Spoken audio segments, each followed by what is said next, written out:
Hai, saya Yusratri Azriani dari kelas PSKM 24A dengan NIM 4243210021. Di sini saya akan menjelaskan materi tentang sistem periodik unsur. Yang pertama, apa sih tabel periodik itu? Tabel periodik adalah suatu bentuk tabel yang berisi unsur-unsur kimia berdasarkan nomor-nomor atom yang dimilikinya. Nomor-nomor atom yang tersusun tersebut berisi dengan konfigurasi elektron tertentu yang memiliki kesamaan sifat unsur kimia. Nah, tabel periodik ini terbagi menjadi 4 blok, yaitu blok S, P, D, dan F. Dalam satu periode atau baris, di bagian kiri itu biasanya menunjukkan sifat logam, dan sebelah kanan itu menunjukkan sifat non-logam.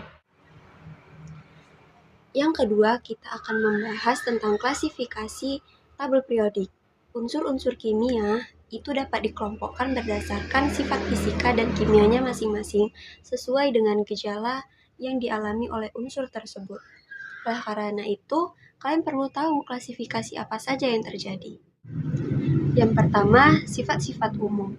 Sifat-sifat umum unsur kimia itu dapat dikelompokkan menjadi 3, yaitu logam, non-logam, dan juga metaloid. Yang pertama, logam. Logam itu biasanya berupa padatan yang berkilau dengan konduktivitas yang tinggi dan dapat membentuk alloy dengan bentuk logam lainnya untuk membentuk senyawa ion berupa garam dengan non-logam atau selain gas mulia. Adapun karakteristik dari logam itu sendiri yaitu yang pertama, ditempatkan di sisi kiri tabel periodik. Yang kedua, 78% dari seluruh unsur itu merupakan logam. Yang ketiga, memiliki titik didih dan juga titik leleh yang tinggi. Keempat, dapat menghantarkan panas dan juga listrik dengan baik. Yang kelima, biasanya berupa padatan pada suhu kamar. Dan yang keenam, dapat ditempa dan juga direnggangkan.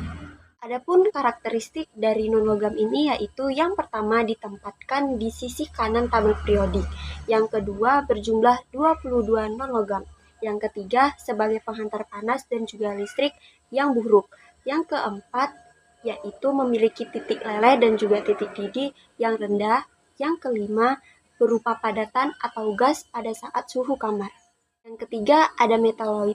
Metaloid ini biasanya bersifat antara logam dan juga non-logam, atau biasanya dapat bersifat campuran antara logam dan juga non-logam.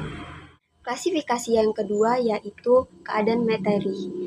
Hal lain yang menjadi pembeda dalam klasifikasi unsur-unsur kimia yaitu wujud materi atau fase unsur kimia tersebut, seperti cair, padat, atau gas dalam temperatur atau tekanan standar atau STP. Kita lanjut klasifikasi yang ketiga yaitu titik lebur dan titik didih. Titik lebur dan juga titik didih ini biasanya digunakan untuk mendefinisikan karakter unsur yang dia menggunakan derajat Celcius pada tekanan atmosfer tertentu. Klasifikasi yang keempat yaitu massa jenis. Klasifikasi tabel periodik ini juga seringkali menggunakan massa jenis pada temperatur dan tekanan standar atau STP. Massa jenis ini dinyatakan dengan gram per centimeter kubik. Dan massa jenis ini biasanya dinyatakan untuk wujud gas, temperatur pengukuran wujud tertentu.